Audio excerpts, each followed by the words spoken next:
afternoon. My name is Dr. Knox. I am the Director of Black Student Achievement for Compton Unified School District. Today is an exciting day. Today is a 2-in-1 field trip where we brought students from 7 different elementaries in grades kindergarten, 1st, 2nd, and 3rd grade to the district office where we brought the Cabrillo Marine Aquarium. So that's the first part of the field trip where students get a chance to learn about sea life.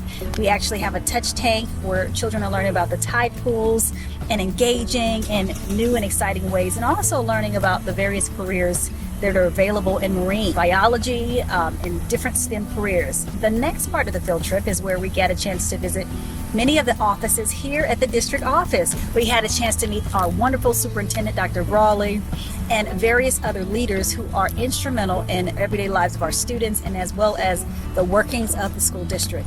And so kids learn about different positions that they can go into, whether it is STEM, whether it's in education, administration, and they get a chance to really see how they can make a difference in the world.